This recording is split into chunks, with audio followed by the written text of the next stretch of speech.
vengo a hablarles de un proceso que podríamos denominar la sentimentalización de la democracia o el surgimiento del ciudadano sentimental, según lo veamos. Entonces, la inquietud que cristaliza en estas reflexiones procede de mi observación de los fenómenos que tanto en España como en Europa han tenido lugar durante los últimos años, básicamente desde que, por supuesto, comenzó la crisis. Sucede que en este punto, yo tengo que confesar, como filósofo político o teórico político, que es como me veo a mí mismo, más que como estrictamente hablando un politólogo, aunque esté de moda serlo, se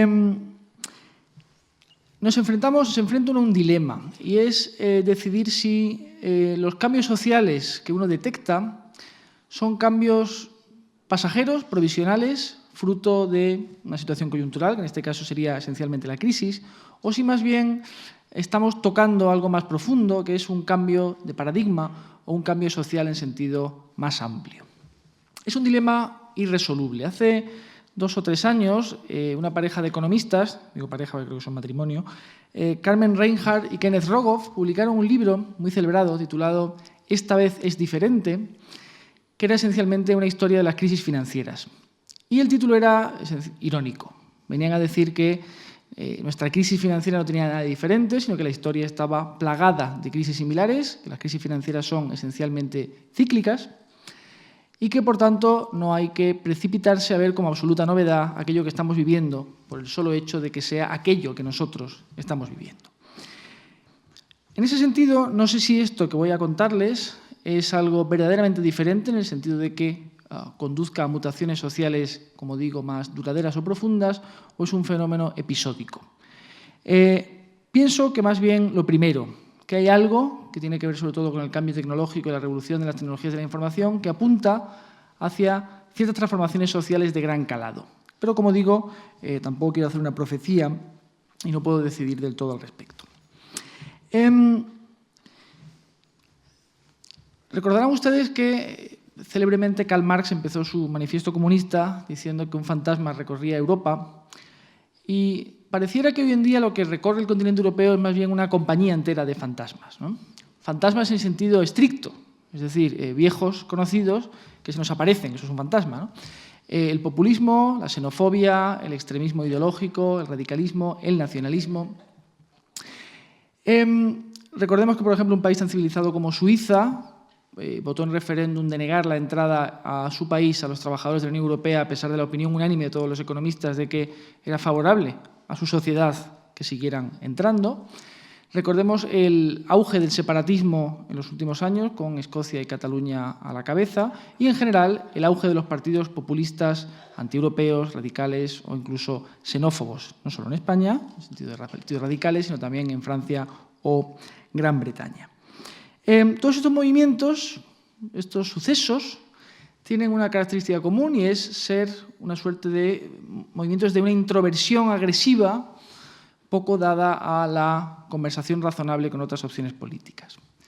E incluso aquellos movimientos que parecen más festivos, como el 15M, Occupy Wall Street, el movimiento 5 estrellas italiano, liderado por Beppe Grillo, o incluso el Tea Party norteamericano, que extravertido desde luego es, se inclinan hacia un sutil irracionalismo, que en este caso creo que sobre todo se demuestra en el hecho de que buscan un chivo expiatorio, ya sean los gobiernos, los bancos, los ricos o la casta, como decimos ahora en España.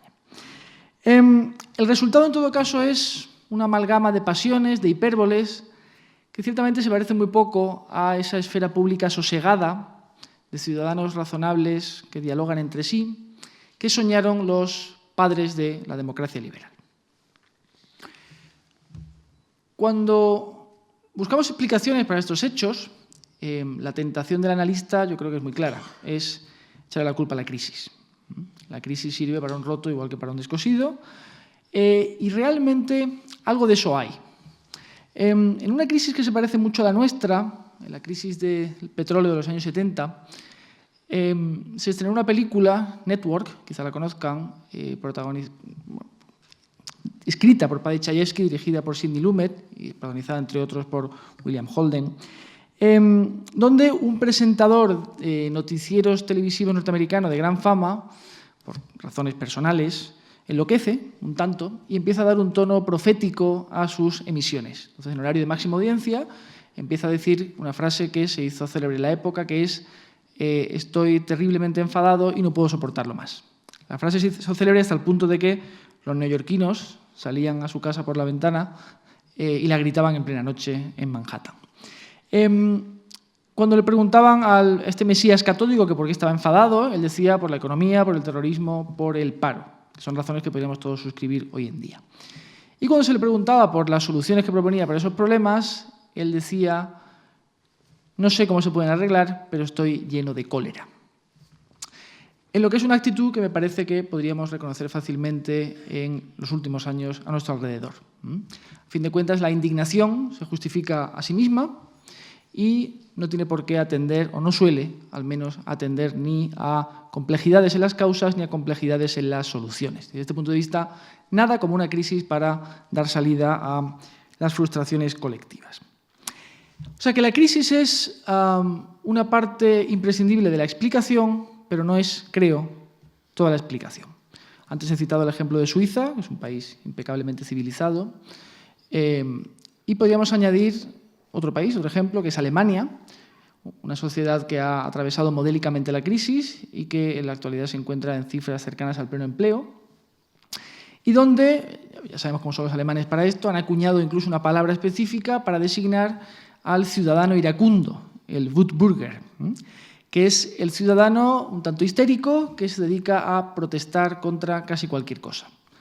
Tanto la presunta islamización de Occidente, como sucede con el movimiento Pegida, que ahora parece que está un poco atenuado, como para echar abajo el proyecto de construir una nueva estación de metro en Stuttgart. O sea que desde este punto de vista, quizá haya que prestar atención al hecho de que no solo en países empobrecidos o países del sur de Europa se produce este fenómeno de sentimentalización que me gustaría explorar. Porque si la crisis no es la única solución, yo quisiera apuntar en una dirección distinta y preguntarme si no será que existe un desnivel, un desequilibrio profundo entre los presupuestos ideales de funcionamiento de nuestras democracias y su realidad. Entre el sujeto ideal que dibujan los filósofos ilustrados y el sujeto real que en la práctica somos. Sí, en este sentido, la democracia liberal no padecerá una desventaja propagandística frente a movimientos de orden romántico o populista que utilizan con menos recato las pasiones políticas de los ciudadanos.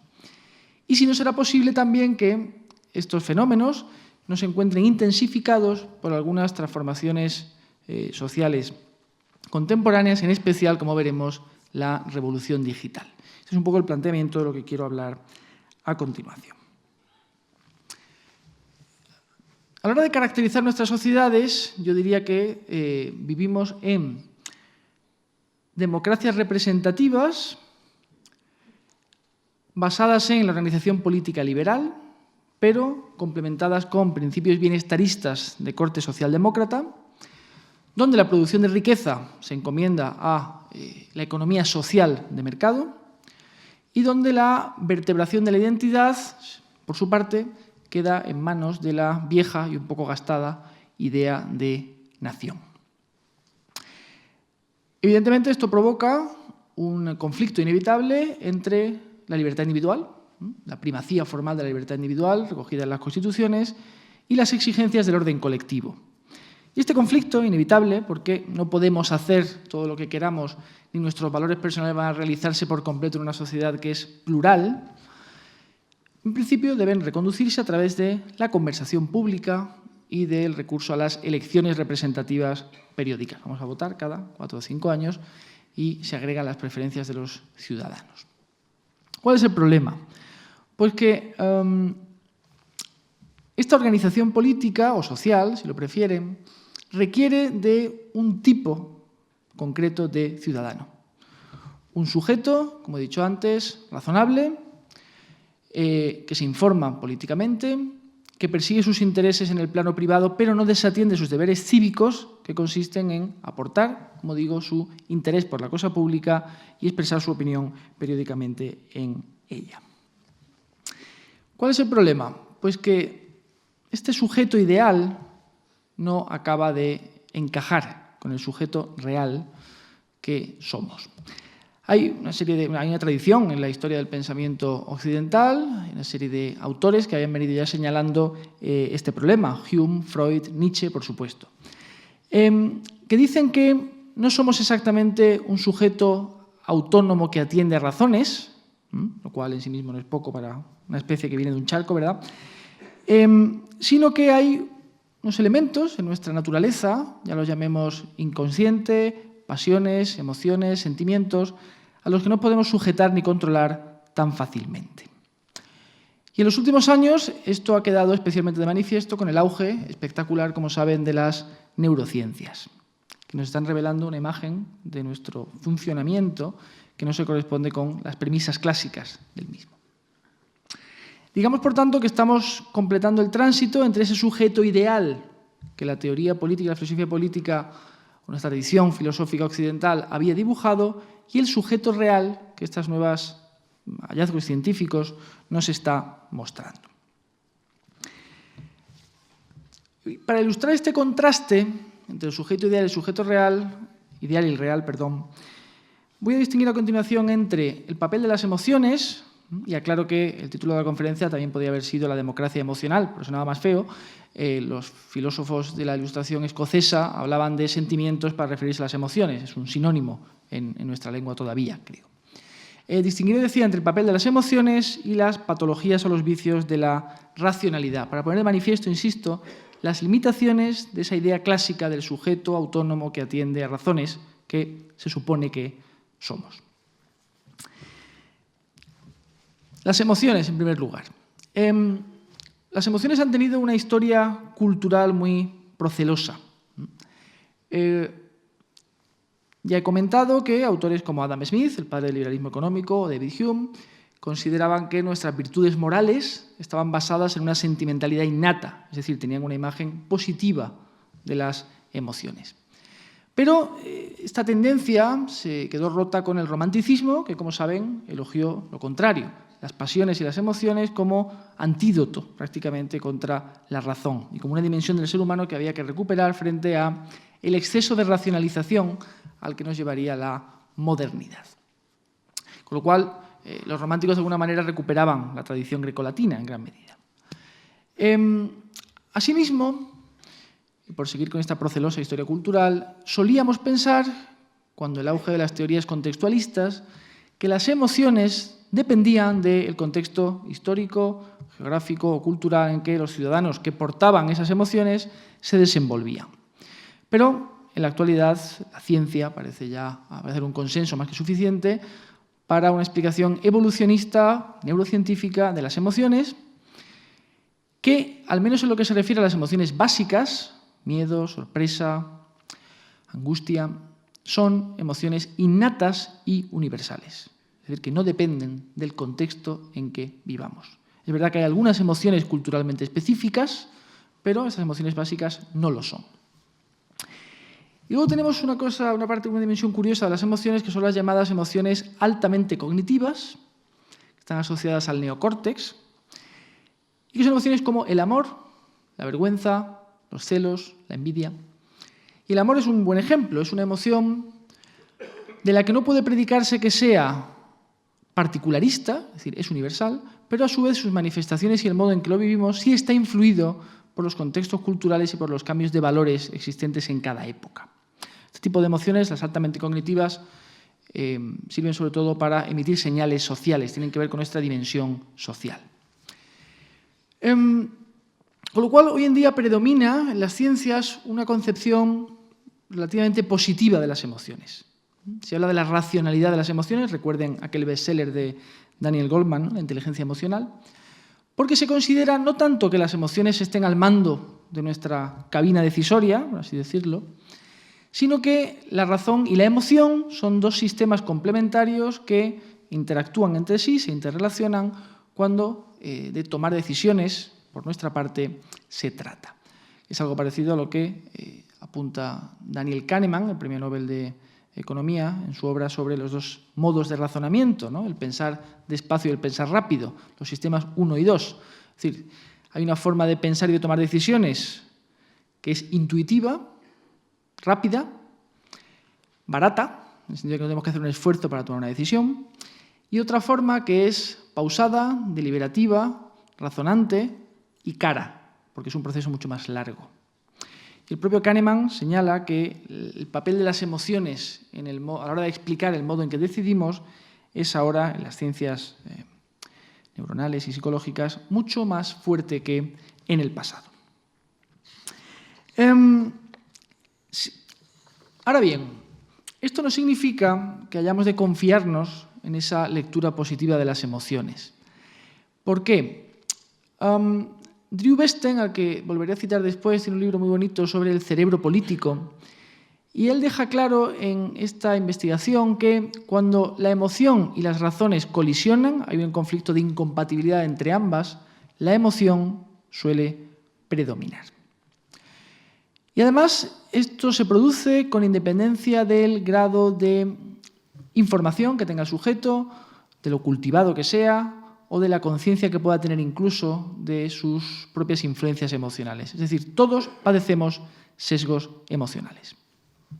Si aplicamos esto al terreno político, por ejemplo, vemos que el votante suele dejarse influir principalmente por la imagen del candidato, eso está demostrado, más que por los asuntos que se tratan en una elección o las políticas propuestas por este. En ese sentido, Giovanni Sartori ha demostrado muy convincentemente que el ciudadano, sobre todo el desinformado, es un gran simplificador.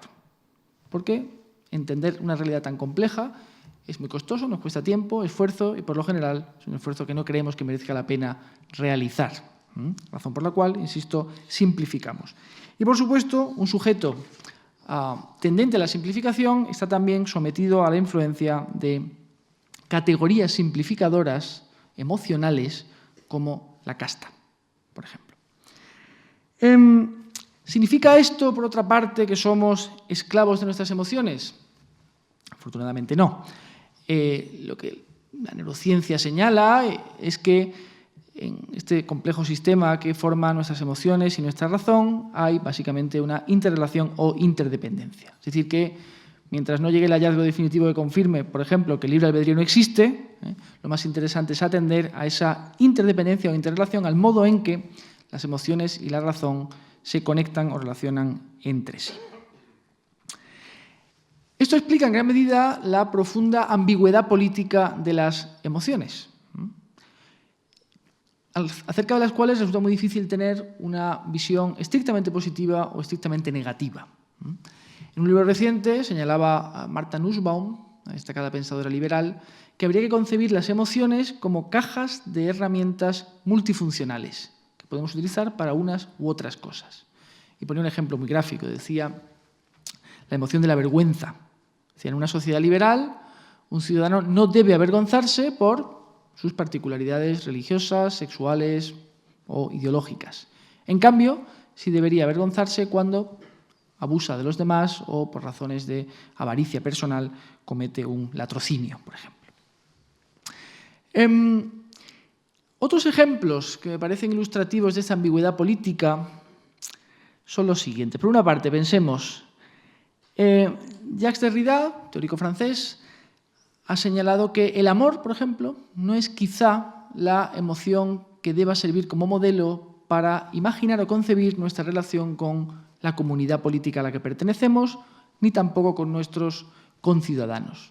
¿Por qué? Dice él. Pues porque el amor es una emoción muy tempestuosa, muy poco fiable, posesiva, sujeta a cambios.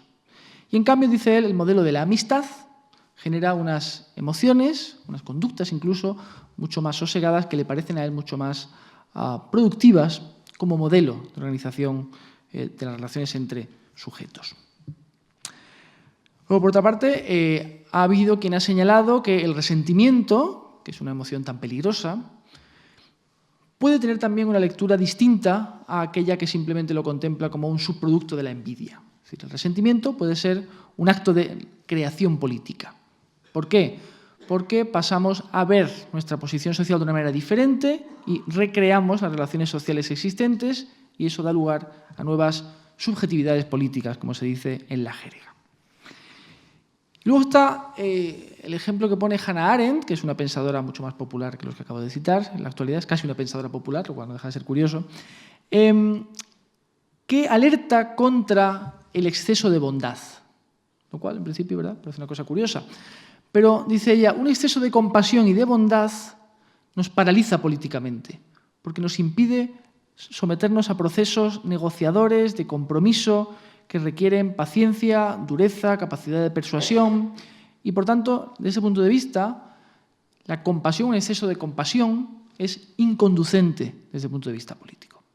Bien, estos ejemplos querían sobre todo señalar qué ambigua es esa relación entre las emociones o los sentimientos y la política. ¿Y qué hay de la razón? Porque no solamente se equivoca la emoción, la racionalidad tiene sus propias patologías. Y ese es el camino que quisiera explorar ahora. En los últimos años, no solo las ciencias naturales, sino otras disciplinas como la economía, por ejemplo, o la antropología, incluso la micropolítica, han empezado a poner en cuestión el principio de la libre elección racional. Es decir, se han planteado qué necesario es averiguar cómo en la práctica votamos, compramos, actuamos o nos relacionamos con los demás. Y el dibujo que ha resultado de ese proceso de indagación, y esto en la microeconomía es muy visible, ¿no?, cuando se tratan de ver qué estímulos nos llevan a la compra, para ver si compramos más, ha dejado ver que tenemos mucho menos control sobre nuestras decisiones de lo que pensábamos. Es decir, que nuestra racionalidad está sometida a un conjunto de vicios o sesgos. Hay que distinguir esto bien, es decir, ya Nietzsche señaló que el concepto de razón tiene muchos agujeros, es decir, se preguntaba, ¿cómo sabemos lo que sabemos?, decía él. Hay un conjunto de presunciones ahí que parece que nunca discutimos. Pero lo que las ciencias ligadas a la psicología y la neurociencia hacen hoy en día es otra cosa, es estudiar el modo en que tomamos decisiones. Y como digo, surge de ahí un dibujo lleno de distorsiones decisorias. Por ejemplo, somos muy vulnerables, los seres humanos, a los efectos cascada. Es decir, cuando tenemos que tomar una decisión en grupo, solemos seguir la decisión adoptada por el primero que proclama su voto o señala su posición. Aplicamos una heurística afectiva de tal manera que damos más peso a aquellos datos que nos generan sensaciones positivas en detrimento de otros más inconvenientes para la decisión que en realidad queremos tomar. Recordamos las cosas en función de la emoción que sentíamos cuando las archivábamos. Tendemos a la procrastinación, a dejar para pasado mañana absurdamente lo que deberíamos hacer hoy. Padecemos inconsistencias temporales, por ejemplo, queremos tener buena salud dentro de 30 años, pero no dejamos de fumar hoy. Y, como señalaba Nassim Taleb, con su metáfora tan elegante del cisne negro, tendemos a subestimar el papel del azar en el modo en que la realidad funciona y a sobreestimar nuestra capacidad para controlar esa misma realidad. Razón por la cual pues, sucesos como el suicidio con asesinato, ¿no?, protagonizado por el copiloto de Germanwings, tanto nos turban. ¿Por qué no podemos controlar esas conductas? En este contexto también es muy interesante atender a la teoría de los marcos de percepción, que también se ha hecho modestamente célebre en los últimos años, sobre todo para quien sea usuario de Twitter. Se habla mucho de los marcos, del modo en que se enmarcan los asuntos. Es una teoría muy sencilla. Tiene su origen en la sociología del conocimiento marxista y ahora es muy usada en las ciencias sociales. Tan sencilla como lo siguiente. Los hechos o fenómenos sociales carecen de un significado intrínseco, sino que tienen el significado que nosotros les proporcionamos. Pero a su vez no existen tantos significados como personas, sino que compartimos un conjunto de interpretaciones sobre los hechos o fenómenos sociales. Es decir, que esa interpretación, adosada al hecho, depende de procesos sociales de comunicación. Y con la cobardía del ejemplo que decía Pessoa se entenderá mucho mejor. Pensemos en cómo fumar, por ejemplo, era el colmo de la elegancia hace 50 años y hoy en día lo percibimos como más bien una amenaza a la salud. Pensemos cómo las chimeneas humeantes de las fábricas eran vistas como progreso en el siglo XIX y ahora, en cambio, son percibidas como contaminación. E incluso tal vez como la promesa de la reindustrialización para que descienda el paro. Ahora mismo podría haber ahí dos interpretaciones en conflicto. Y es que, por lo general, de hecho, hay dos interpretaciones en conflicto sobre cada hecho. Es decir, que la esfera pública, la conversación pública, bien puede interpretarse como una guerra de significados donde distintas interpretaciones sobre distintos hechos entran en conflicto entre sí. ¿Y por qué esto es importante? Pues porque según enmarquemos un determinado hecho, podemos influir sobre los ciudadanos para que cambien su modo de verlo. Por ejemplo, un par de ejemplos estadounidenses recientes. En Estados Unidos ha habido un viraje en la opinión pública en favor del matrimonio homosexual en los últimos 2 años, probablemente. Y tiene mucho que ver con el modo en que se ha enmarcado la demanda de que ese matrimonio sea posible. En lugar de considerar o de presentar a los homosexuales como una minoría extraña y excepcional que reclaman un derecho específico para ellos, se les ha dibujado, más bien los activistas se han dibujado, como americanos perfectamente normales que simplemente quieren disfrutar de un derecho que los demás también tienen. Y en un sentido similar, esta técnica también ha funcionado en defensa de los inmigrantes ilegales que viven en Estados Unidos, a los que se les ha presentado como deseosos de perseguir y participar del sueño americano. Y bueno, sin ir más lejos, en España tenemos un magnífico ejemplo de resignificación, al que ya he aludido, que es esta idea de la casta. Es decir, cómo Podemos ha intentado cambiar el eje izquierda-derecha y sustituirlo por un eje arriba y abajo. La idea de la casta es un marco, unas gafas que nos ponemos para ver la realidad de una manera determinada. La marca, Podemos, es aquí el marco, podríamos decir. Bien, esta referencia a los marcos de percepción nos permite introducir una idea importante en esta exploración. Y es que los ciudadanos, los seres humanos, no somos inmunes a nuestras propias formulaciones. Es decir, que vivimos en culturas que nos envuelven y esas culturas influyen profundamente sobre el modo en que pensamos sobre la realidad, los valores que poseemos y el modo en que nos relacionamos con los demás. Es decir, que los significados cuentan. Que todos chapoteamos, de alguna manera, en una gran charca semántica, aunque esas culturas, a su vez, varían entre sí.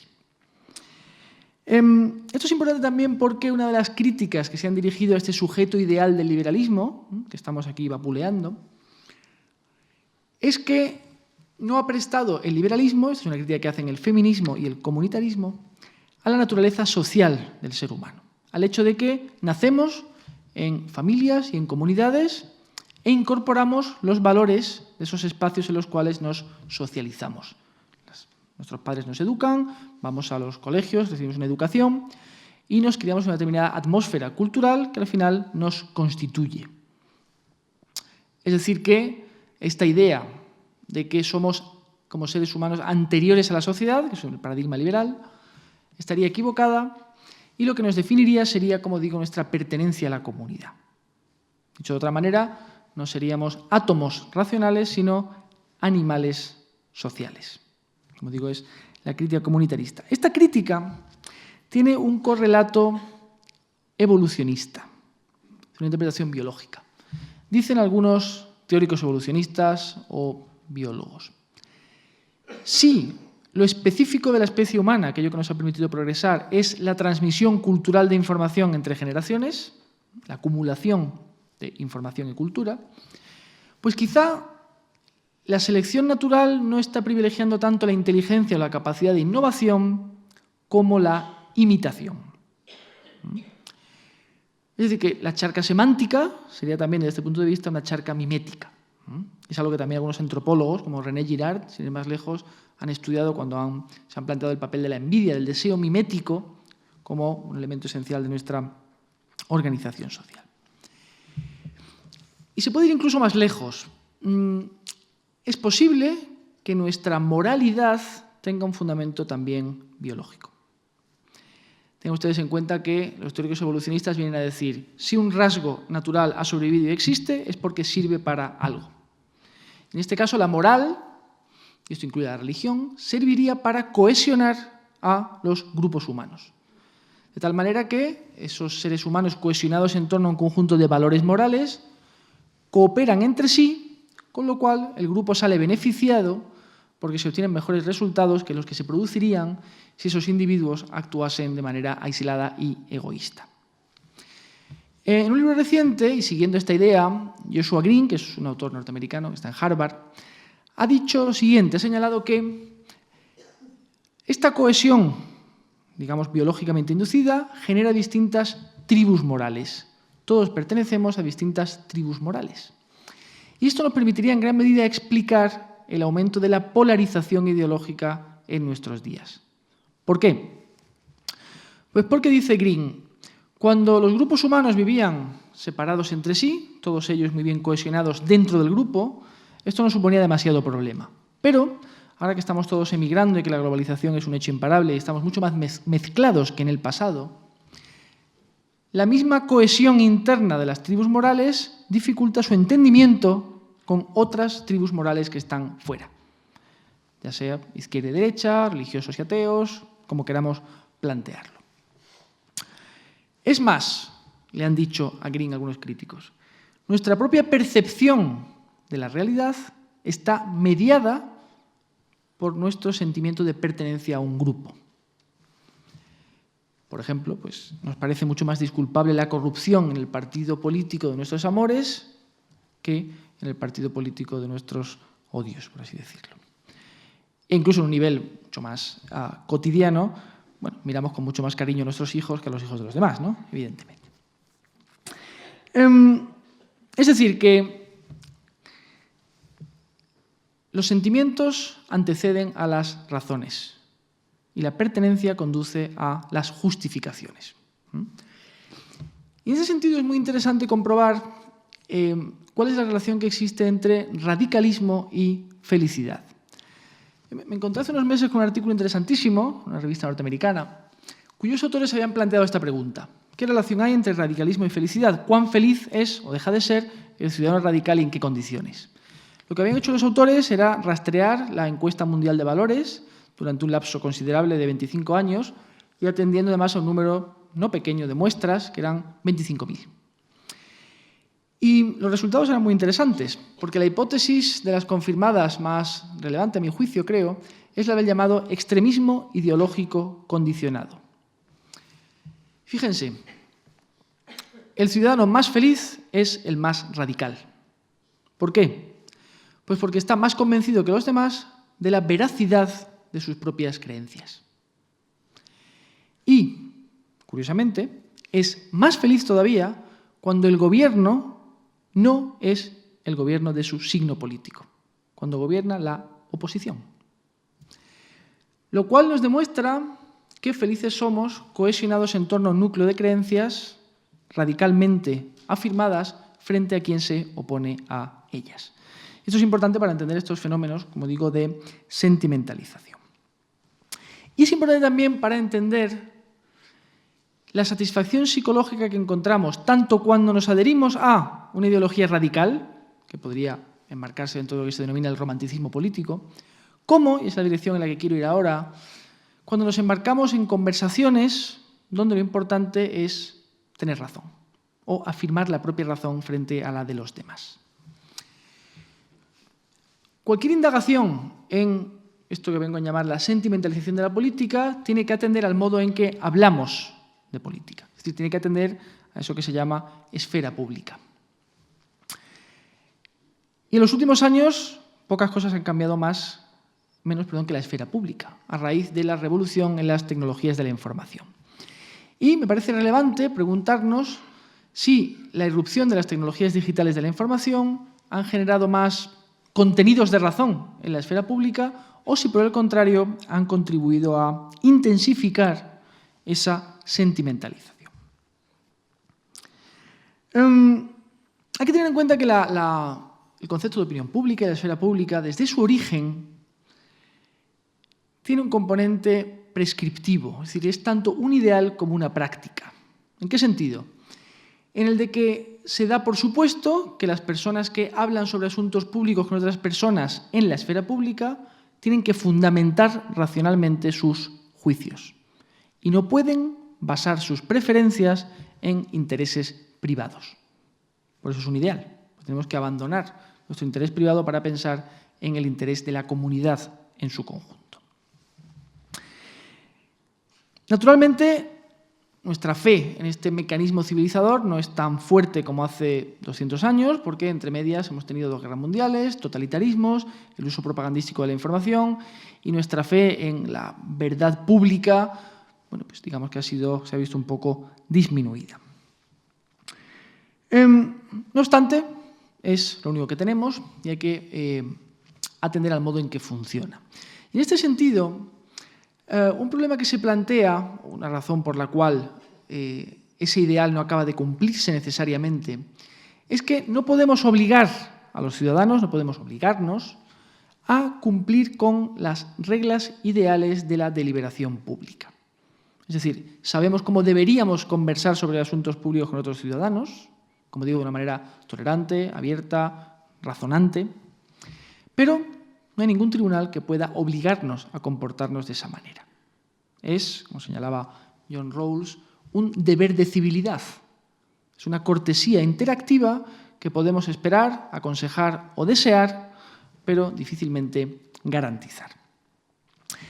Y no sé si estarán de acuerdo conmigo, en las redes sociales y en el universo digital, este deber de civilidad parece más ausente que nunca. El universo de la conversación pública ha cambiado con la irrupción, sobre todo de las redes sociales, pero también con otros instrumentos como los blogs, las páginas de comentario que están en los blogs o en las distintas informaciones, ¿no?, que pueden colgar los periódicos o cualquier otra web.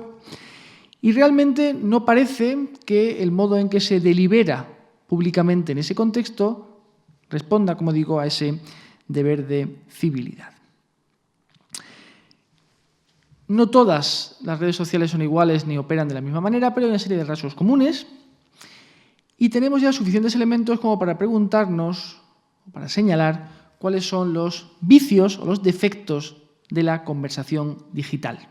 En este sentido, los comentaristas vienen a señalar precisamente que uno de los defectos principales de las redes sociales y de los instrumentos digitales es que los ciudadanos tienden a hacer un uso expresivo, emocional, de esos instrumentos.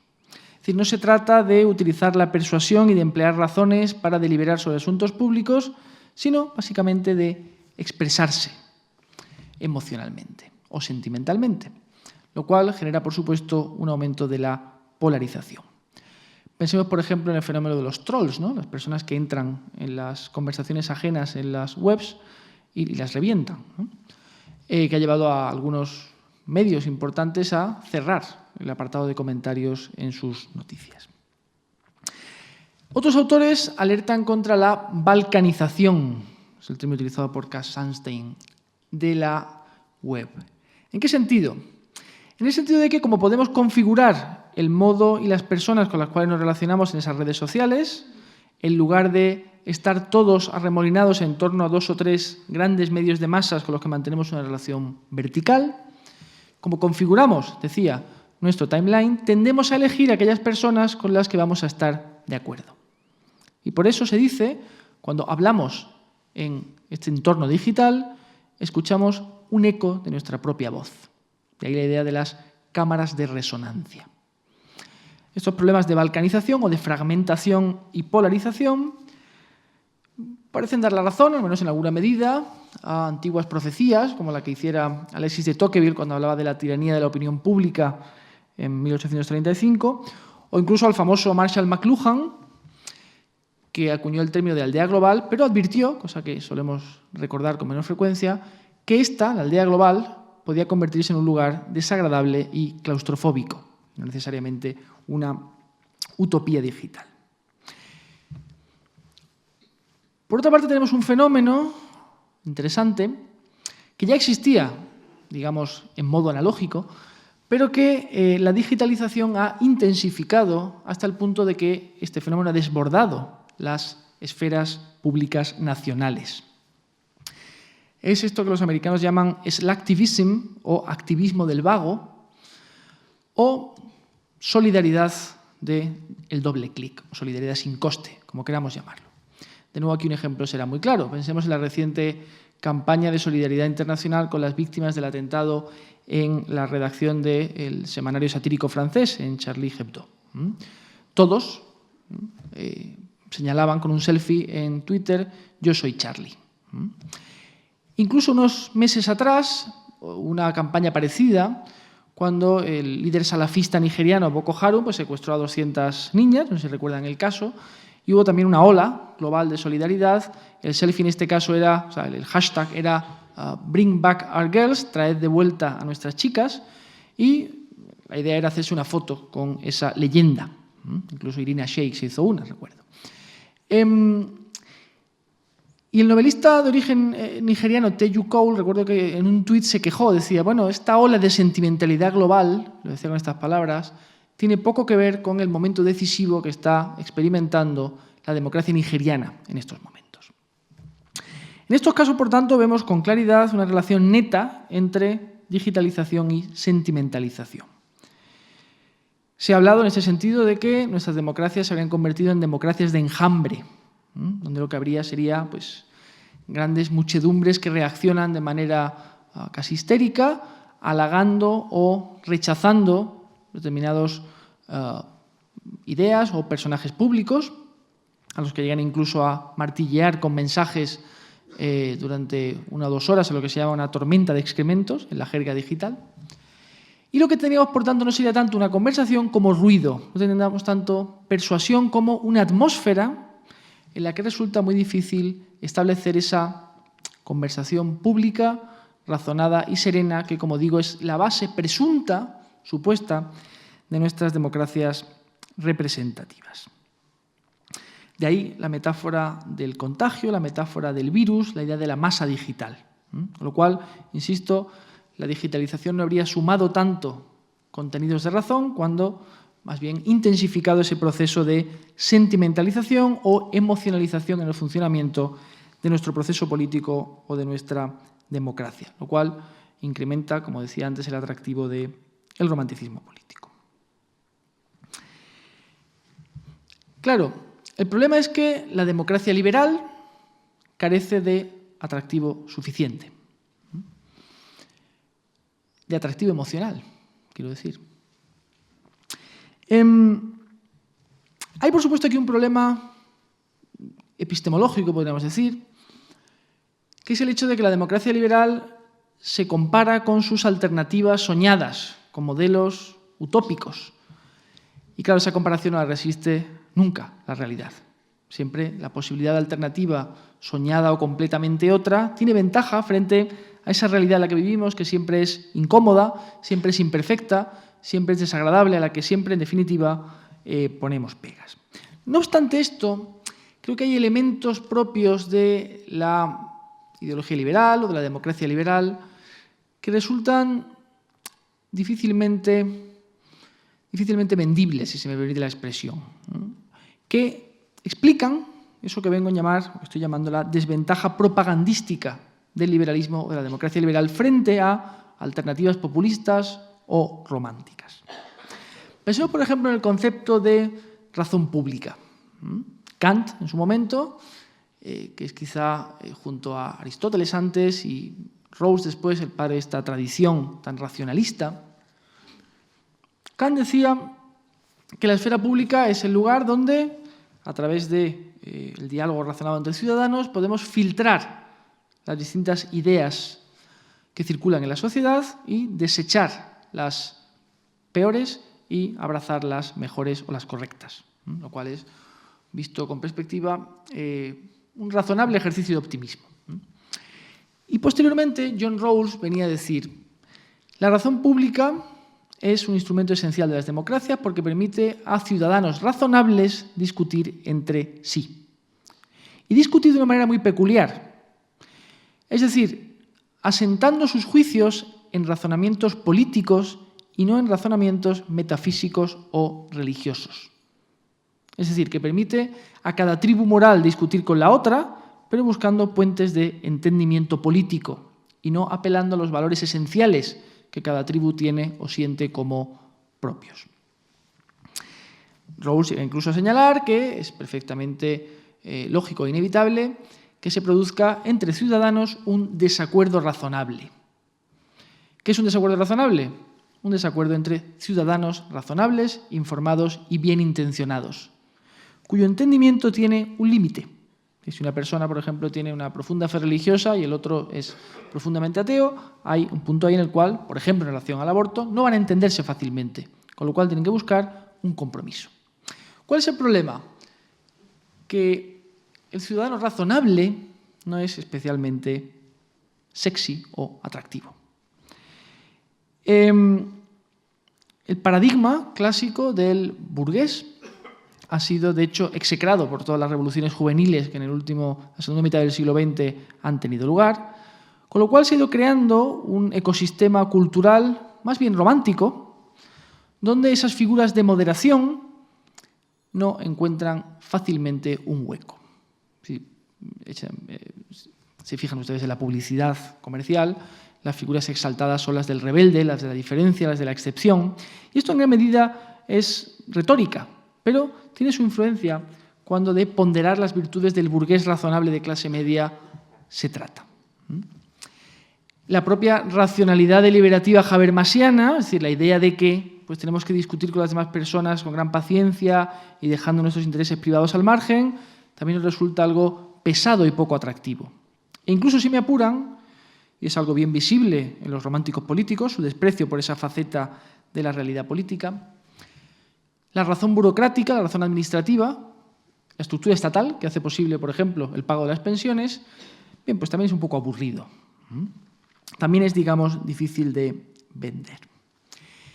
En este contexto hay autores que lo que han propuesto ha sido, bueno, pues vamos a adaptar de alguna manera el liberalismo o la democracia liberal, por utilizar un término un poco más amplio, a este predominio de los sentimientos o de las emociones. O al hecho de que nuestra racionalidad, como he señalado antes, padece un conjunto de vicios o patologías. Por ejemplo, Drew Westen, al que he citado antes, dice, bueno, está probado, desde el punto de vista psicológico, que los seres humanos somos animales narrativos, es decir, que nos gustan las historias, que necesitamos articular historias para entender el mundo. Que los partidos políticos y los gobiernos, por tanto, cuenten historias bien estructuradas, coherentes, articuladas y atractivas a los ciudadanos para apoyar a proyectos políticos también dignos de nuestra aprobación. Naturalmente, aquí enseguida podemos pensar que muchas de las historias que se han contado a los ciudadanos, pensemos, por ejemplo, en la historia de la superioridad racial de la raza aria, no es verdad demasiado halagüeña. Cass Sunstein, por su parte, que es un autor muy interesante, ha planteado una cosa distinta. Ha dicho, bueno, ya que las neurociencias nos señalan claramente que tomamos decisiones contrarias a nuestros fines u objetivos, es decir, que nos equivocamos al decidir sin saberlo ni quererlo, vamos a intentar ayudar al ciudadano. Por eso él llama a su propuesta paternalismo libertario. Dice, vamos a ayudarlo influyendo sobre la arquitectura de las decisiones, es decir, sobre el contexto en el cual nosotros tomamos una decisión. Por ejemplo, vamos a obligar a las pastelerías a indicar el número de calorías que tiene cada pastel, para que el ciudadano que no quiere engordar se vea retraído ante el hecho terrible de las 400 calorías que tiene, por ejemplo, la Magdalena, ¿no? Y cosa que uno ignoraba, porque quería ignorarlo probablemente. Es decir, lo que Sunstein dice es, vamos a ayudar al ciudadano a decidir bien sin violar su autonomía y con arreglo a sus propios objetivos. Un colaborador suyo, Irving Thaler, ha ido incluso más lejos, en un artículo de hace un par de años en el New York Times, y decía, si los gobiernos quieren comportamientos virtuosos de los ciudadanos, tienen que convertirlos en algo divertido. Decía, ejemplo, no conseguir que los dueños de los perros retiren los excrementos de estos a base de multar a quien incumple, sino que vamos a sortear, pongamos $3.000, entre todos los ciudadanos que acrediten haberlo hecho. Utilicemos la lotería como un elemento de diversión ciudadana, para estimular el comportamiento correcto, para apelar a una racionalidad dirigida por parte del ciudadano. Y Martha Nussbaum, a la que he mencionado anteriormente, ha dedicado un entero libro al asunto de las emociones políticas. Y su planteamiento es, bueno, la democracia liberal, el liberalismo, no puede, por más tiempo, dejar las emociones en manos de los populismos, los radicalismos, sino que tiene que hacerse atractivo emocionalmente el mismo.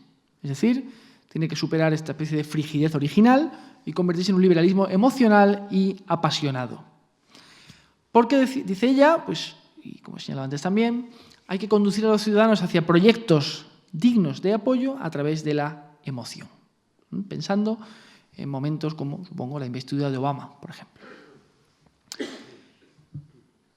El problema que se plantea con la idea de Nussbaum es que cuando uno está convencido, ¿no?, de lo que va diciendo y llega a la parte propositiva, es decir, cómo lograr este objetivo, aparecen los problemas.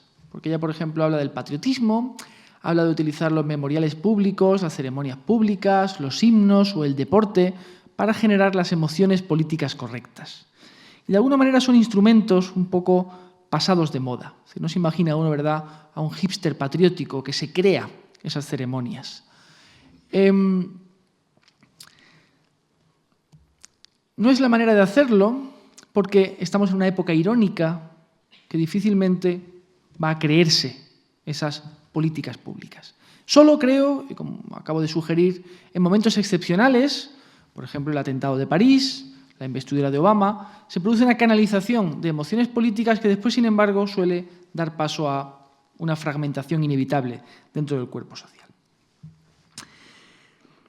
A mi juicio, el camino para la democracia liberal no es hacerse más atractiva emocionalmente por las razones que voy a explicar ahora.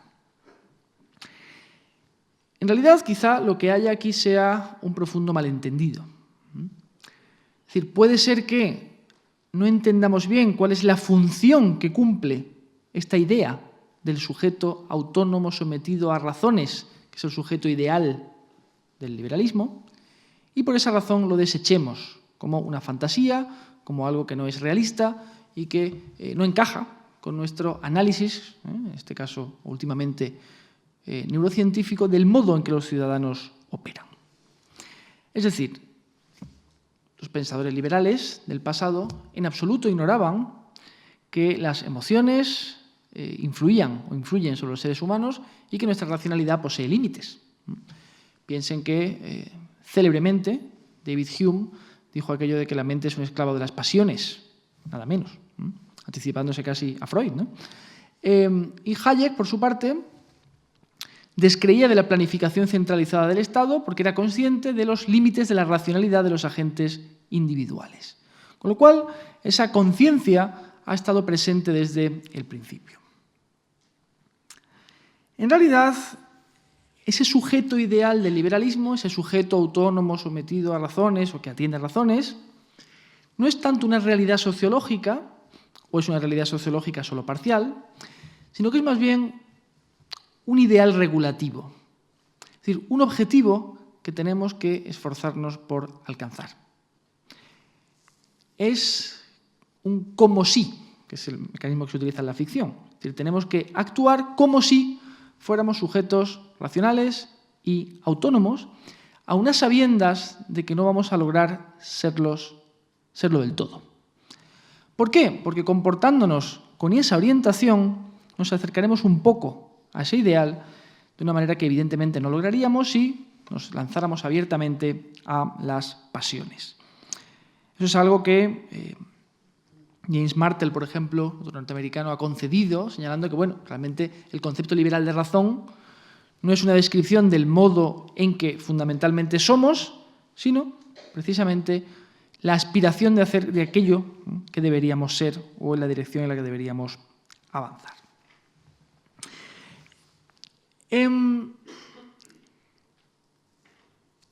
Desde este punto de vista, cuando hablamos de autonomía, tenemos que entender quizá algo diferente a lo que nos planteaba en su momento Immanuel Kant, que hablaba de autonomía, bueno, pues la autonormación del sujeto. No, hay que entender más bien la capacidad del ciudadano para ser consciente de que sus preferencias y valores morales son contingentes, es decir, podrían haber sido otros si hubiera nacido en otro lugar, y su capacidad también para contemplarlos críticamente.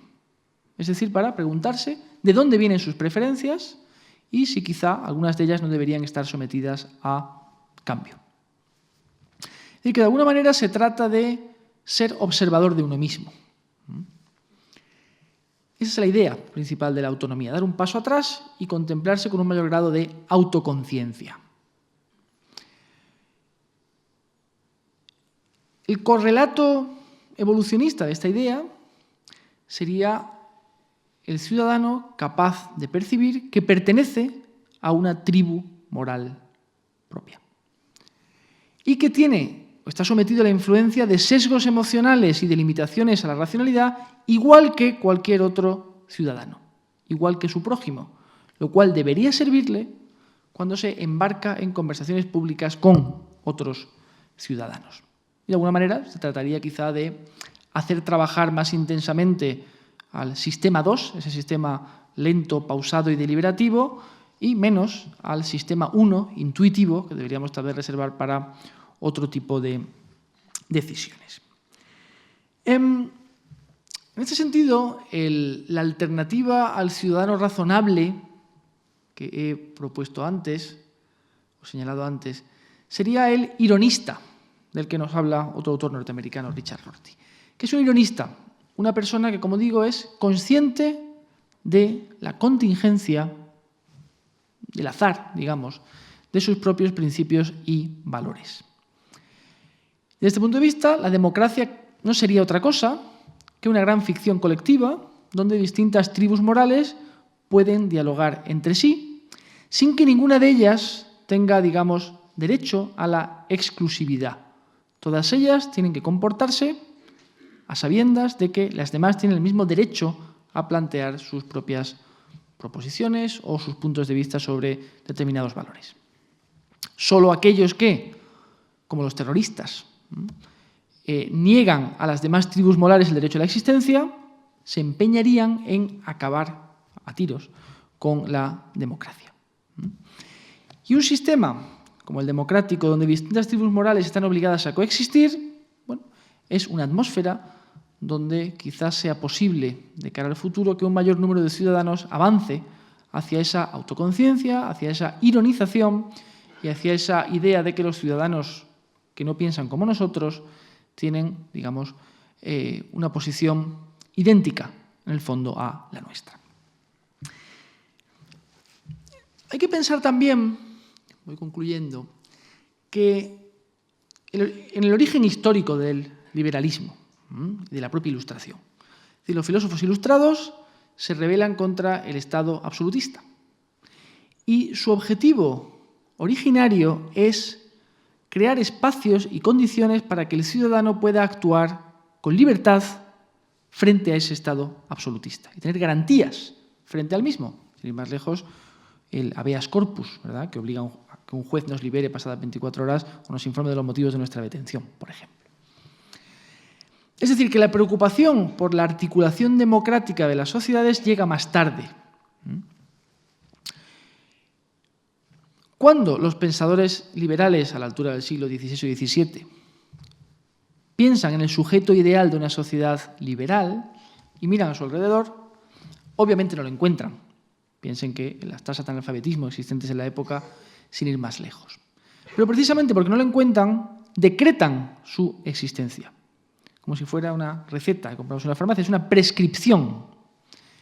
Y de esta manera, la idea que, por ejemplo, encontramos en Hobbes, la idea de que el ser humano es un ser peligroso para otros seres humanos y que solo la coerción del Estado, en el caso de Hobbes, un Estado más bien autoritario, permite sujetar esas tendencias que nos llevarían a la guerra de todos contra todos, esta idea tan pesimista, no exenta de realismo, va dejando paso poco a poco a lo que podríamos llamar un programa de domesticación del ser humano a través del derecho, la cultura y, en el caso del liberalismo también, la propiedad privada, para ir refinando poco a poco el sujeto que somos e ir acercándonos, como decía, a ese ideal. Es decir que, desde este punto de vista, sería probablemente injusto achacar a los padres de la democracia liberal, o los pensadores liberales en su conjunto, que desconocen o ignoran la presión que la comunidad, las emociones o los sentimientos o estos sesgos racionales pueden ejercer sobre nuestra autonomía. En realidad ocurre casi lo contrario, si lo piensan ustedes. Es decir, hay tal conciencia de, por ejemplo, el peso que la comunidad puede ejercer sobre cada uno de nosotros, obligándonos a ser de una determinada manera en consonancia con los demás, que se trata de crear una filosofía política y una organización política que nos proteja de ese exceso de influencia. Naturalmente, hoy sabemos más cosas de las que sabían estos pensadores, sobre todo a través, como he repetido, de las neurociencias, y es posible que haya que hacer adaptaciones, como el paternalismo libertario, por ejemplo, es una propuesta interesante, pero no hay que descreer del todo de ese programa, como digo, de domesticación. Me gustaría concluir con la siguiente idea, es decir, las emociones, los sentimientos, los sesgos irracionales no van a dejar de ejercer su influencia, a veces malsana. Piensen, por ejemplo, en que todos los genocidios que en el mundo han sido se han basado en una emoción, que es el odio, ¿no? No van a dejar de ejercer su influencia, decía, sobre los procesos políticos democráticos. Pero como es así, parece deseable que organicemos ese proceso democrático alrededor de principios que contrarresten o compensen esas interferencias. Es decir, a partir de los principios de racionalidad, de diálogo, de atención a los hechos y a los datos. En el bien entendido de que somos seguramente demasiado humanos para alcanzar plenamente ese ideal de autonomía, racionalidad, tolerancia, etc. Pero por otra parte, seríamos menos que humanos si no dejáramos de intentarlo. Y esto es todo. Muchas gracias.